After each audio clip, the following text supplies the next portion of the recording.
إن الحمد لله الأكرم الذي خلق الإنسان وكرم وعلمه من البيان ما لم يعلم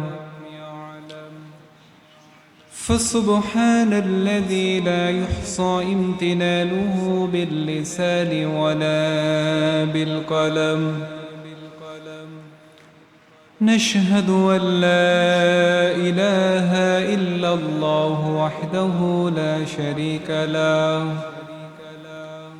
ونشهد أن سيدنا وحبيبنا ومولانا محمدا عبده ورسوله الذي أرسله بالحق بشيرا ونذيرا وداعيا إلى الله بإذنه وسراجا وقمرا منيرا فقد قال الله تعالى في كلامه المجيد وفرقانه الحميد أعوذ بالله من الشيطان الرجيم بسم الله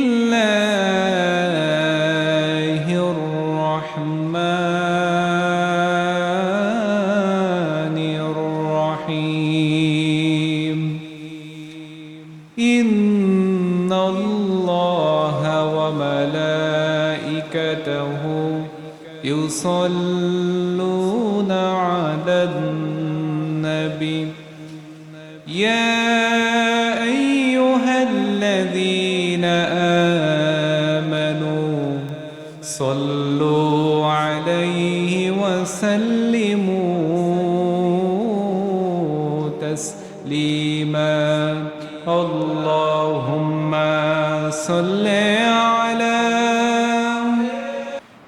আল্লাহ রাব্বুল আলামিন বলেন ইয়া আইয়ুহান নাসু উবুদু রাব্বাকুমুল্লাযী খালাকাকুম ওয়াল্লাযীনা মিন ক্বাবলিকুম লাআল্লাকুম তাত্তাকুন সবাই পড়ি আল্লাহু আকবার আল্লাহ রাব্বুল আলামিন বলেন ও দুনিয়ার মানুষেরা আল্লাহ তাআলা দুনিয়ার সকল মানুষদেরকে লক্ষ্য করে বলছেন ও দুনিয়ার মানুষেরা আমি আল্লাহর ইবাদত করো আমি আল্লাহর দাসত্ব করো আমি আল্লাহর গোলামি করো আমি আল্লাহ তাআলা তোমাদেরকে সৃষ্টি করেছি এবং তোমাদের পূর্ববর্তী যত মানুষ দুনিয়ার ভিতরে এসেছিল প্রত্যেক মানব জাতিকে আমি আল্লাহ তাআলা সৃষ্টি করেছি সবাই পড়ি আল্লাহু আকবার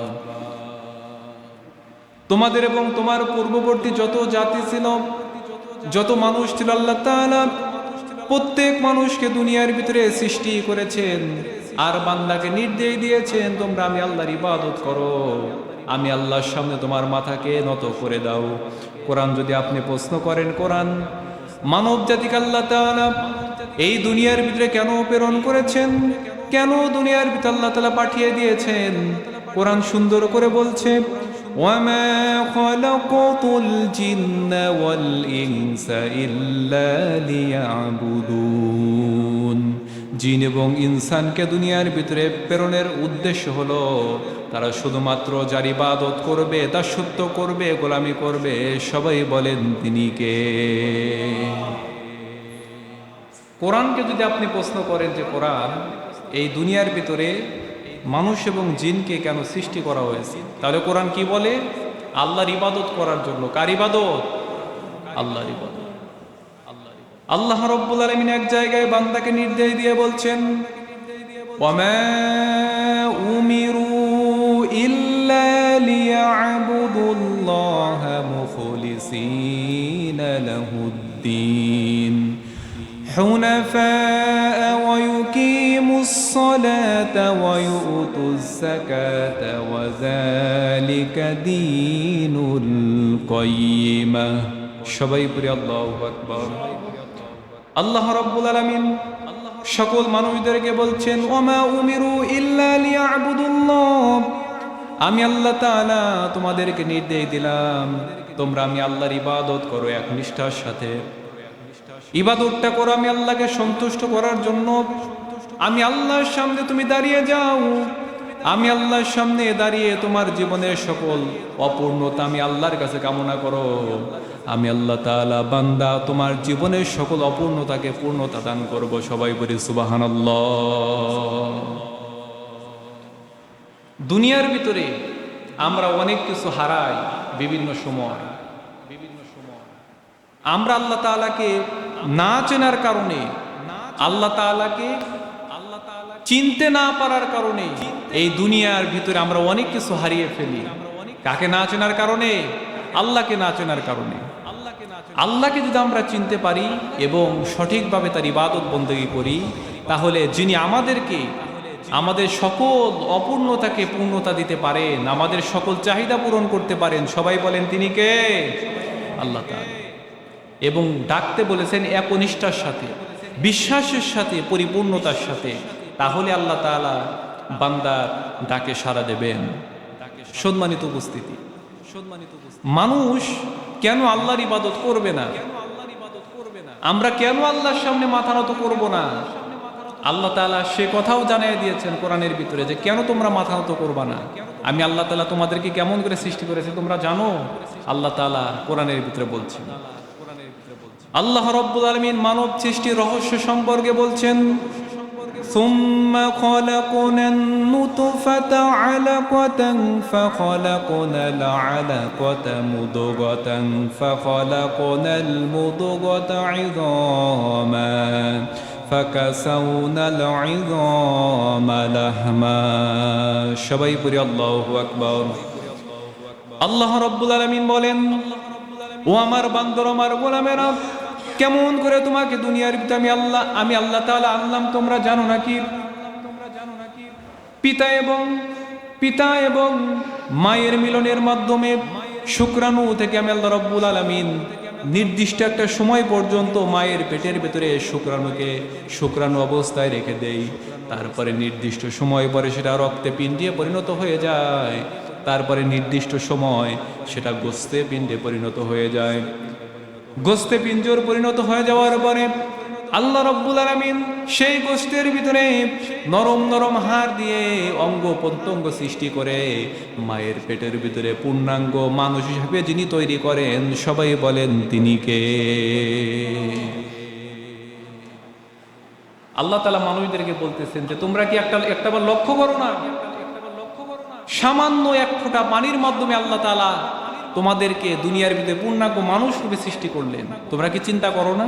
কে বলতেছেন? আল্লাহ তাআলা। আমার নবীজি মুহাম্মদ রাসূলুল্লাহ সাল্লাল্লাহু আলাইহি ওয়াসাল্লাম বলেন, ইন্না আহাদাকুম ইজমাউ খালকাহু মিন বাতনি উম্মি 40 ইয়াওমা। মায়ের পেটের ভিতরে পিতার শুক্রাণু যখন মায়ের গর্ভের ভিতরে চলে যাওয়ার পরে সেখানে 40 দিন অবস্থান করে। সুম্মা ইয়াকুনু আলাকাতাম মিসলা যালিক। এবং সেই শুক্রাণু থেকে পানি থেকে আল্লাহ রাব্বুল আলামিন রক্তে পিঞ্জর পরিণত করেন। সেটা মায়ের পেটের ভিতরে 40 দিন রক্ত অবস্থায় থাকে। আবার সেই রক্তকে আল্লাহ তাআলা 40 দিন পরে গোস্তে পিঞ্জর পরিণত করে। 40 দিন পরে আল্লাহ রাব্বুল আলামিন একজন ফেরেশতা পাঠিয়ে দেন। আল্লাহ রাব্বুল আলামিন মায়ের পেটের ভিতরে ফেরেশতা পাঠিয়ে দেন। সেই ফেরেশতা এসে মায়ের পেটের ভিতরে 4টা জিনিস লিখে দেন। 1 নাম্বার হলো উকতুবু আমালুহু। এই দুনিয়ার ভিতরে সে কি করবে আল্লাহ রাব্বুল আলামিন সবকিছুই মায়ের পেটের ভিতরে বান্দার জন্য লিখে দেন। সবাই পড়ি আল্লাহু আকবার। বান্দা যখন পেটের ভিতরে আসে, মায়ের পেটের ভিতরে, তখনই সবকিছু লিখে দেওয়া হয় সে কি করবে। 2 নম্বর ওয়া রিজকুহু, সে দুনিয়ার ভিতরে কি রিজিক পান করবে, কি রিজিক সে ভক্ষণ করবে, আল্লাহ রাব্বুল আলামিন সেটাও মায়ের পেটের ভিতরে বান্দার জন্য লিখে দেন। 3 নম্বর ওয়া আজালুহু, এবং বান্দা কতদিন পর্যন্ত দুনিয়ার ভিতরে বেঁচে থাকবে, তার হায়াত কতদিন থাকবে, সেটাও মায়ের পেটের ভিতরে আল্লাহ রাব্বুল আলামিন লিখে দেন।